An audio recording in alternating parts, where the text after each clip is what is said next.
வணக்கமகளே. தஞ்சாவூர் மாவட்டம் ஒரத்தநாடு அருகே உள்ள பாப்பநாடு காவல் சரகத்திற்கு உட்பட்ட பகுதியில் வசிப்பவர்தான் அந்த இளம்பெண். கல்லூரி படிப்பை முடித்த இவர் சென்னையில் உள்ள ஒரு தனியார் நிறுவனம் ஒன்றில் வேலை செய்து வருகிறார். இந்த நிலையில்தான் அந்த பெண் சில தினங்களுக்கு முன்பு விடுமுறையில் சொந்த ஊருக்கு வந்திருக்கிறார். வீட்டில் தனியாக இருந்த இளம்பெண்ணை அந்த பெண்ணின் காதலனான கவிதாசன் என்பவர் ஆள் நடமாட்டம் இல்லாத பகுதியில் உள்ள கொட்டைக்கு அழைத்திருக்கிறார். வீட்டில் யாரும் இல்லாததால் அந்த பெண்ணும் கவிதாசன் அழைத்த அந்த இடத்திற்கு சென்றிருக்கிறார். இந்த நிலையில்தான் ஏற்கனவே கவிதாசனின் நண்பர்கள் சிலரும் அந்த கொட்டையில் இருந்துள்ளனர். ஏதோ விபரீதம் நடக்கப் போகிறது என்பதை அறிந்து அதிர்ச்சியடைந்த அந்த பெண் அங்கிருந்து தப்பி ஓட முயன்றுள்ளார். அப்போதுதான் கவிதாசனும் அவரது நண்பர்களும் பீர் பாட்டிலை உடைத்து இங்கிருந்து நகர்ந்தால் குத்தி கொலை செய்து விடுவோம் எனவும் அந்த இளம்பெண்ணை மிரட்டியுள்ளனர்.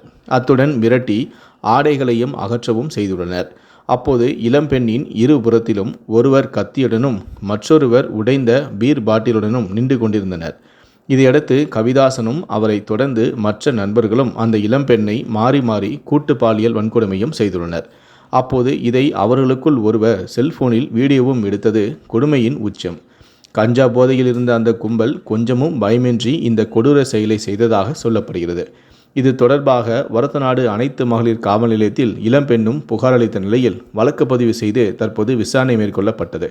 இதனைத் தொடர்ந்து எஸ்பியான ஆஷிஷ் ராவத், ஒரத்தநாடு ஏஎஸ்பியான சகுனாஸ் ஆகியோர் இளம்பெண்ணிடம் நேரில் விசாரணை நடத்தினார்கள். இதையடுத்து இளம்பெண்ணை கூட்டு பாலியல் வன்கொடுமை செய்த கவிதாசன், திவாகர், பிரவீன் மற்றும் 17 வயது சிறுவன் உட்பட 4 பேரை போலீசார் அதிரடியாக கைது செய்துள்ளனர். உடல்நிலை பாதிக்கப்பட்ட அந்த இளம்பெண் தற்போது அரசு மருத்துவக் கல்லூரி மருத்துவமனையில் சிகிச்சை பெற்று வருகிறார். இந்த சம்பவமானது தற்போது தஞ்சாவூர் பகுதியில் பெரும் அதிர்ச்சியை ஏற்படுத்தியுள்ளது.